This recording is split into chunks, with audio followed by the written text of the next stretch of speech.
Biasa, orang kalau pacaran jadi buta. Makanya waktu pacaran, pengenalan harus pengenalan pribadi. Jangan pengenalan fisik. Lebih baik kamu diam. Tapi orang tuamu sedih lihat kamu. Dan itu bisa mempercepat kematian orang tuamu. Kalau dia melihat anaknya salah memilih jodoh dan membawa diri kepada neraka di bumi. Istrimu ini duniawi, ya. Pikirannya itu duniawi. Yang konseling dia atau istrinya? Saya ini, Pak. Iya, kalau kamu yang konseling ya Anda berubah istri.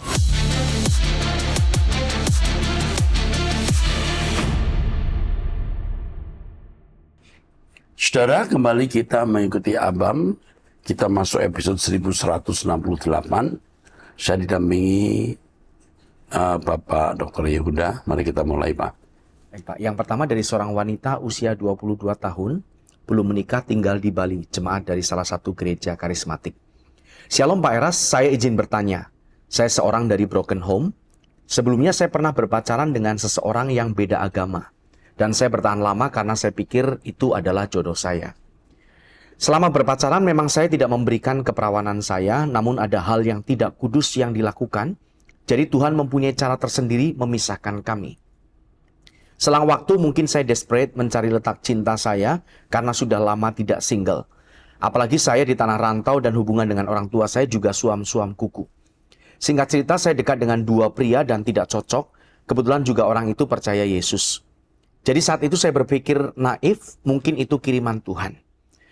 Namun ternyata dalam perkenalan yang singkat dengan mereka di bulan yang berbeda, saya dimanipulasi hingga dilecehkan. Walaupun mungkin secara medis saya masih perawan, tetapi saya tetap merasa kotor. Detik ini saya komitmen untuk tidak berpacaran dulu sampai menemukan seseorang yang bisa berpacaran kudus hingga ke altar.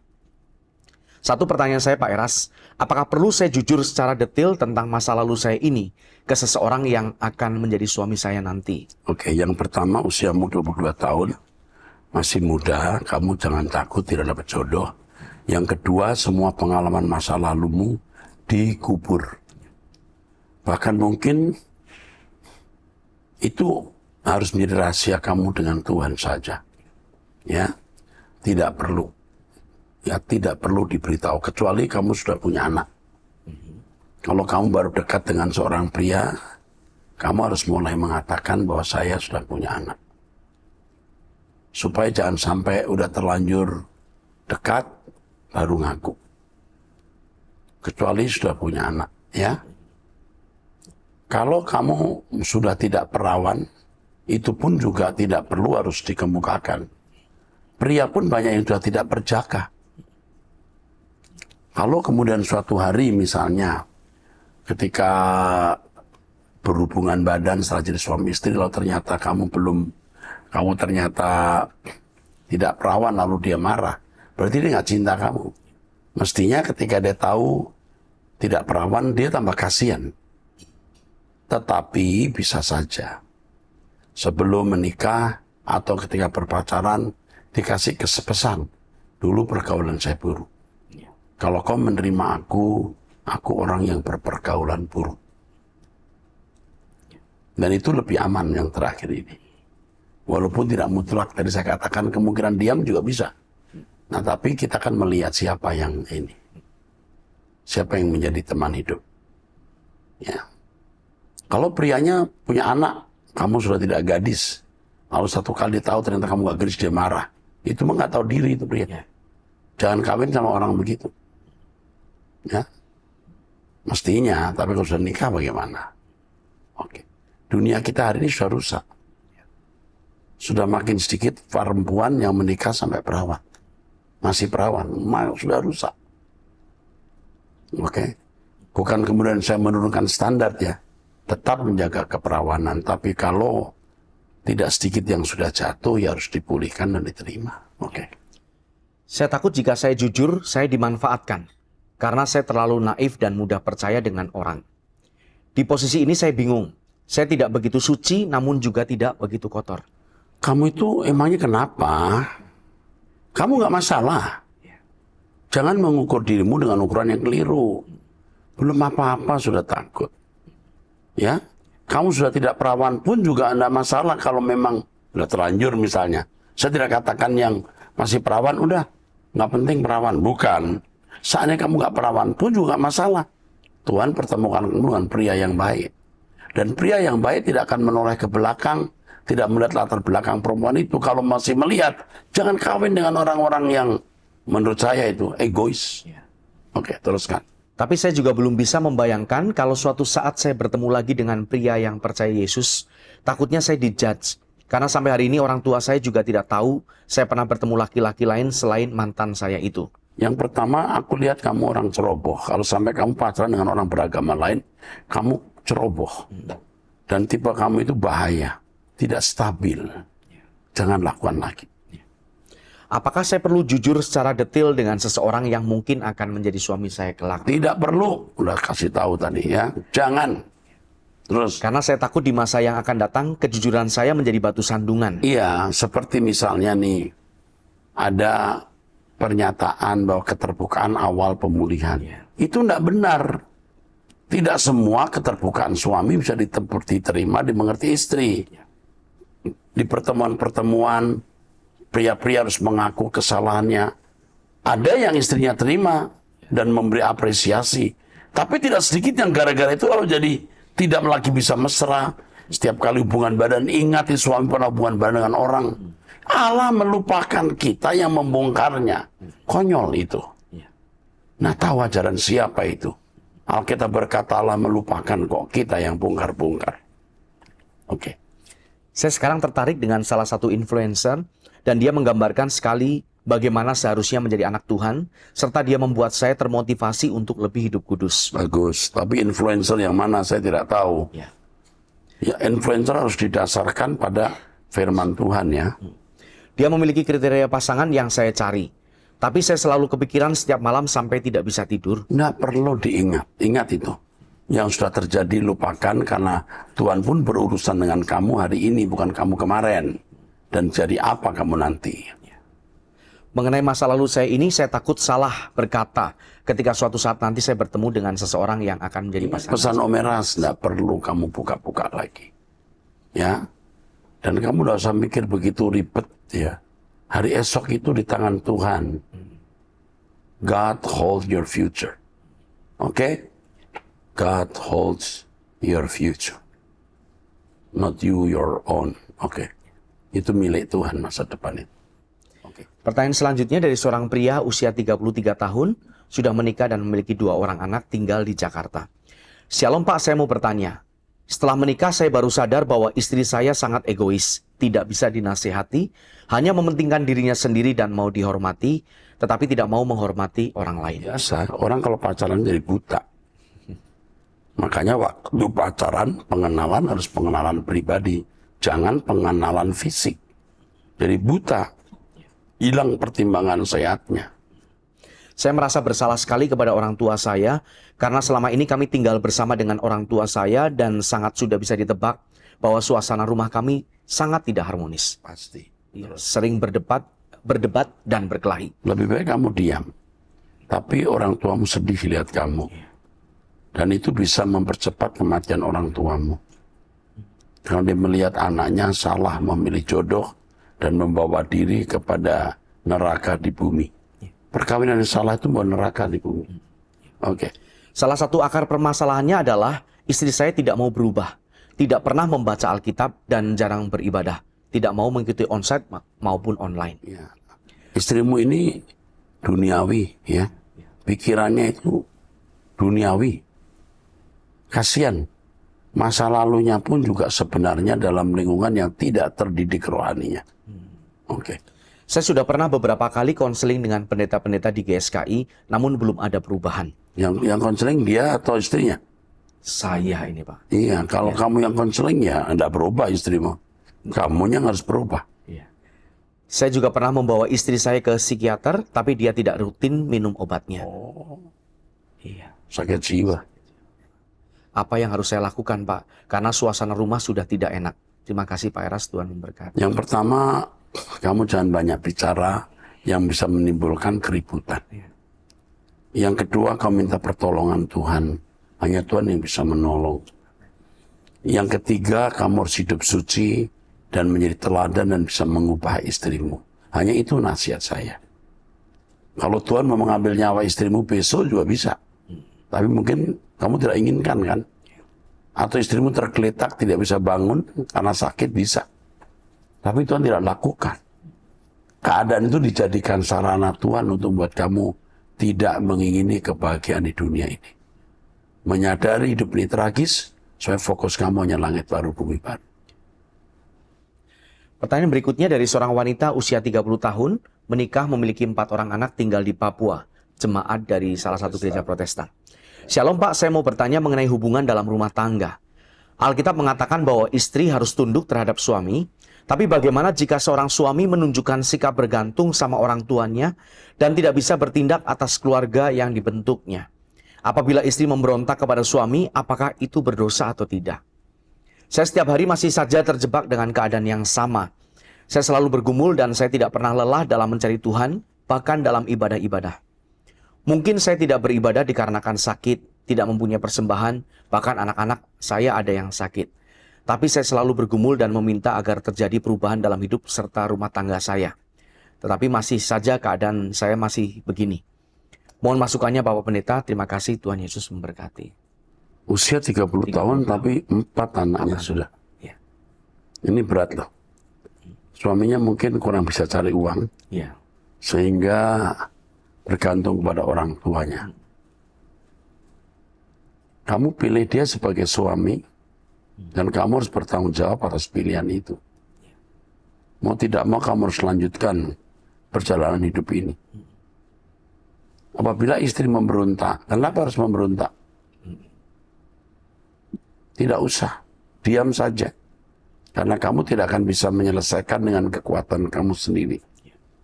Yang kamu lakukan adalah kamu berubah menjadi kudus, fokus langit baru, bumi baru, memancarkan kehidupan rohani yang baik, memancarkan kehidupan yang saleh untuk mempengaruhi 4 anakmu, agar mereka menjadi orang-orang yang suatu hari menjadi berkat bagi banyak orang, termasuk bagi kamu. Jadi sekarang fokus kamu adalah membesarkan 4 anak. Apapun yang terjadi, jangan dijadikan masalah. Yang penting 4 anakmu sehat secara fisik, dan terlebih terbangun kehidupan rohani yang membuat mereka suatu hari jadi hamba-hamba Tuhan. Hamba Tuhan sebagai dokter, hamba Tuhan sebagai pedagang, hamba Tuhan sebagai PNS, hamba Tuhan sebagai ASN, dan lain sebagainya. Itu aja. Sehingga kamu tidak merasa perlu harus sakit. Udah jadi bubur ini nasi. Jadi kamu nikmati, kamu makan bubur itu. Ya. Dunia ini memang bukan firdaus, dan terimalah sebagai satu kenyataan yang tidak bisa dihindari. Ikut terus saya, ikut doa dengan saya, ikuti true.id, kamu akan menjadi kuat. Ya, oke. Teruskan. Selanjutnya dari seorang wanita usia 55 tahun, menikah memiliki 2 orang anak tinggal di Jawa Tengah, jemaat karismatik. Shalom Pak, saya ingin bertanya. Saya seorang ibu rumah tangga sekaligus karyawati yang ikut berkontribusi dalam keuangan keluarga, dan suami saya adalah seorang pegawai. Saya pulang kerja paling cepat jam 17 waktu Indonesia Barat dan sebentar lagi saya pensiun. Saya telah menikah sekitar 21 tahun dengan suami saya yang beda agama tetapi memiliki toleransi yang tinggi. Muslim. Suaminya Muslim. Suami saya lebih muda 6 tahun dari saya dan anak kami sekarang sudah besar, mahasiswa dan SMA. Selama ini saya merasa tidak ada masalah dan baik-baik saja. Tapi ada satu permasalahan yang selalu dianggap suami sangat serius, yaitu hubungan suami istri. Dulu ketika anak-anak masih kecil, saya yang selalu menidurkan anak. Tapi karena terlalu capek di tempat kerja, terkadang saya ikut tertidur. Sehingga saya selalu dimarahi suami. Suami seringkali mabuk sampai pulang pagi, bahkan ketika saya sedang tertidur, saya disiram air 1 gelas. Saya dinilai tidak ada gairah dan cinta karena malas-malasan melayani suami, padahal menurut saya masih dalam batas wajar. Puncaknya saya ditinggal selingkuh, Pak. Dia bahkan tidak meminta maaf tapi menuduh saya sebagai sumber masalah dan alasan dia selingkuh. Dalam perselingkuhannya, dia pernah mengajak pasangannya untuk keluar dari Pulau Jawa, tapi selingkuhannya tidak mau. Kami sekeluarga juga pernah piknik, tapi saya dan anak-anak ditinggal di hotel, sedangkan dia bermalam dengan selingkuhannya di hotel lain. Saya pun dituduh membalas perbuatannya dengan berselingkuh dengan mantan pacar saya dulu, bahkan dengan teman kerja saya, padahal saya tidak melakukan apa-apa. Singkat cerita, saya memaafkan dia dan dia juga putus dengan selingkuhannya. Namun sekarang saya sudah menopause, sehingga jika saya tidak langsung melakukan yang dia suruh, dia pasti marah besar, mengancam cerai, dan akan mencari pasangan lain yang bisa memberi apa yang dibutuhkan. Saya capek Pak, tapi saya tidak mau berpisah, karena saya sangat yakin bahwa anak-anak masih sangat perlu figur ayah. Di luar masalah tersebut, suami saya menjalankan fungsinya dengan sangat baik. Saat ini dia mendesak bahkan menuntut cerai, padahal kami berdua masih memiliki rencana jangka panjang. Mohon kuatkan saya Pak Eras dan apa yang harus saya lakukan. Karena kalau cerai saya malu, bahkan saya kasihan dengan anak-anak termasuk keluarga besar. Mohon maaf ya Pak, cerita saya cukup panjang karena saya tidak punya siapa-siapa untuk curhat. Terima kasih Pak, Tuhan Yesus memberkati. Sebenarnya di dalam hati kecil suamimu dia menyesal menikah dengan kamu. Sulit bagi dia untuk tidak selingkuh, karena dia menikah dengan kamu pun juga tidak memiliki dasar cinta yang kuat. Cinta tapi nggak kuat, lebih pada seks. Jadi bisa dimengerti kalau dia memiliki selingkuhan, dan dia tidak akan berhenti punya selingkuhan. Apalagi dia seorang yang beda agama, yang memberi peluang menikah lebih dari satu istri. Jadi inilah keadaan yang harus kamu alami. Firman dan mengatakan kamu jangan mengusahakan perceraian kalau pasanganmu beragama lain. Tapi kalau mengusahakan perceraian dan kamu cerai, tidak apa. Kamu mengharapkan dia menjadi figur ayah, kamu salah. Kamu telah memilih pria yang tidak jadi figur suami dan ayah yang baik. Sekarang kamu mau jadikan dia figur ayah. Kamu sudah salah dari awal. Ya. Kamu memilih ayam bertelur ayam, tapi kamu telah memilih bebek. Ini nggak bisa punya telur bebek, nggak bisa punya telur ayam, telur bebek. Apalagi yang kau pilih ular, telur ular.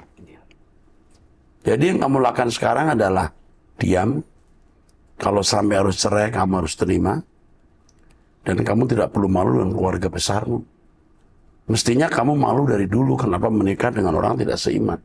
Sekarang baru kamu malu kalau cerai. Rasanya kamu tidak matang, tidak dewasa. Kamu ada egoisnya. Padahal kamu wanita yang cakap, bertanggung jawab, teliti, tidak kenal lelah, giat bekerja. Tapi kamu berusaha menyelamatkan dirimu, keluargamu dengan cara ini. Karena kamu tangguh. Tapi kamu gak bisa selamatkan keluargamu dengan kekuatan. Kamu harus mulai start dari nol. Mencari Tuhan, rendah hati, bergantung kepada Tuhan. Ikuti doa saya, dan kamu akan tahu di mana tak kesalahanmu. Ada beberapa kesalahan yang kau miliki yang kamu nanti harus tahu sendiri. Sekarang yang penting harga dirimu bukan pada punya suami yang tidak menceraikan. Harga dirimu adalah ketika kamu berhasil membesarkan anak-anakmu dan di dalamnya kamu memuliakan Tuhan. Kau punya suami, lalu anakmu nanti jadi pindah agama gara-gara dia punya figur ayah beragama lain. Kamu mau? Jangan begitu. Ya, oke. Pertanyaan berikutnya dari seorang wanita usia 70 tahun, menikah memiliki 2 orang anak, tinggal di Jawa Barat, jemaat dari gereja Protestan. Shalom Pak Pendeta Erastus dan tim Abam, saya ingin bertanya. Anak saya ingin lanjut kuliah mengambil spesialis di sebuah universitas.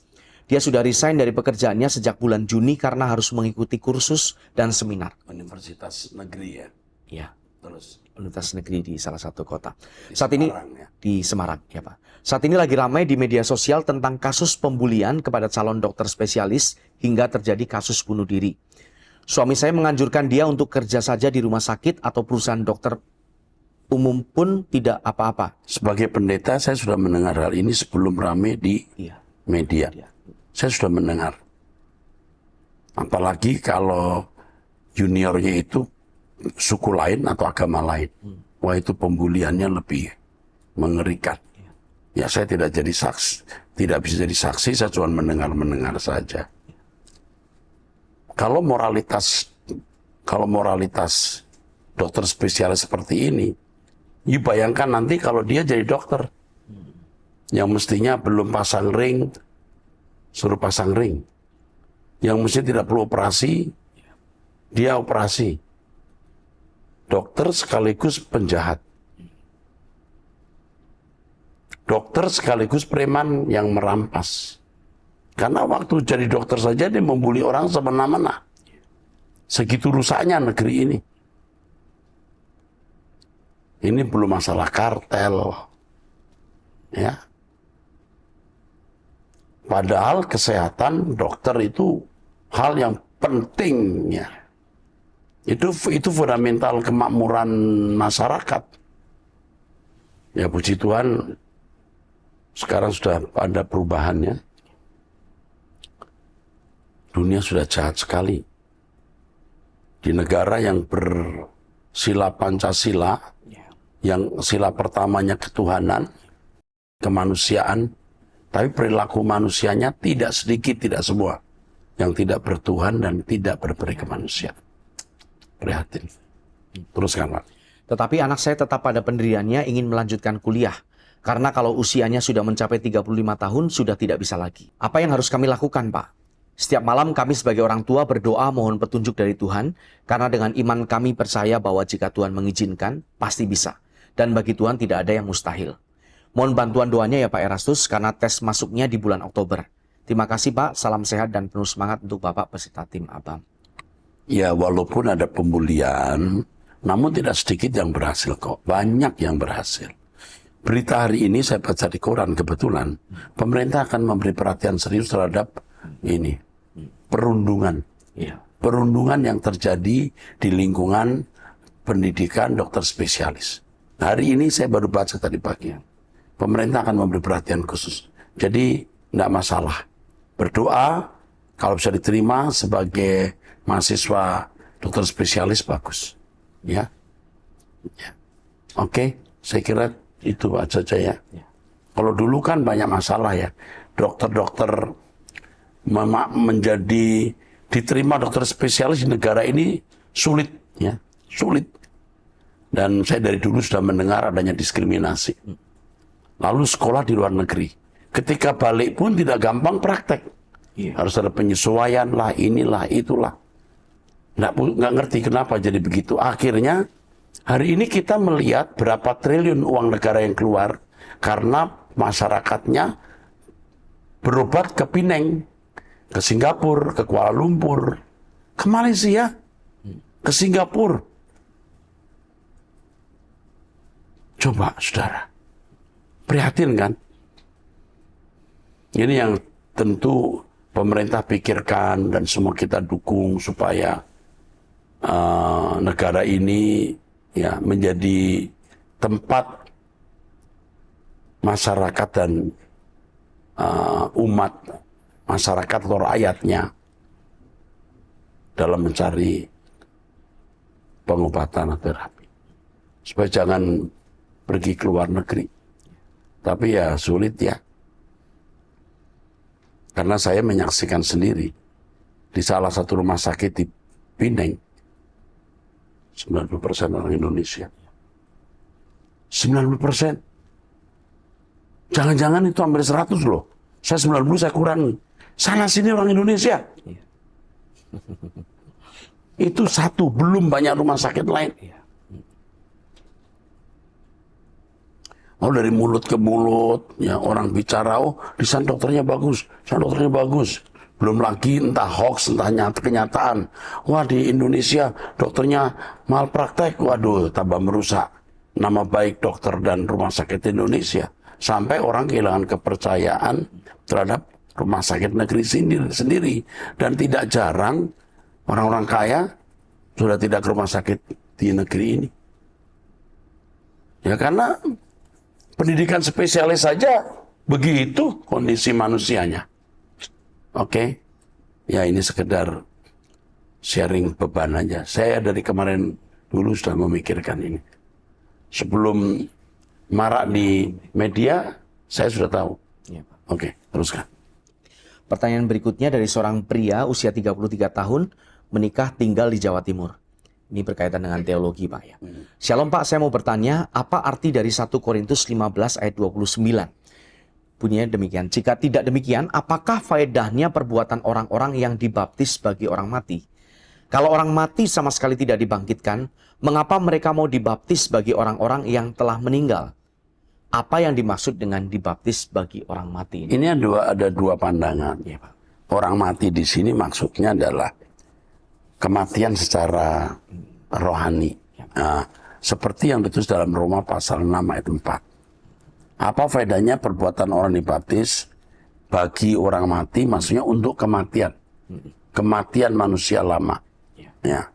Kalau orang mati sama sekali tidak dibangkitkan, mengapa mereka mau dibaptis bagi orang-orang yang telah meninggal? Maksudnya adalah, untuk apa kita dibaptis? Intinya, kita dibaptis untuk kehidupan yang baru, supaya nanti di langit baru, bumi baru, kita akan mendapatkan kehidupan. Oke? Karena baptisan itu lambang kematian. Roma 6 ayat yang keempat. Dibaptis demi kehidupan yang akan datang.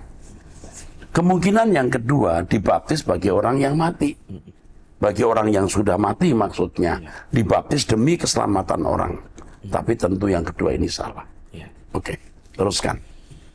Lalu apa maksud dari Maleakhi 3 ayat 1 sampai 5? Apakah itu tentang Yohanes Pembaptis? Apa isinya ya? Ya, Maleakhi 3 ayat 1 sampai 5 saya bacakan dulu, Pak. Sebentar. Maleakhi pasal 3 ayat 1 sampai 5. Lihat, aku menyuruh utusanku supaya ia mempersiapkan jalan di hadapanku. Ya, udah tahu saya. Ya. Itu maksudnya Yohanes Pembaptis. Jelas. Oke. Ayat 1 dari Maleakhi pasal 3 pernah dikutip oleh Tuhan Yesus dalam Matius 11 ayat 10.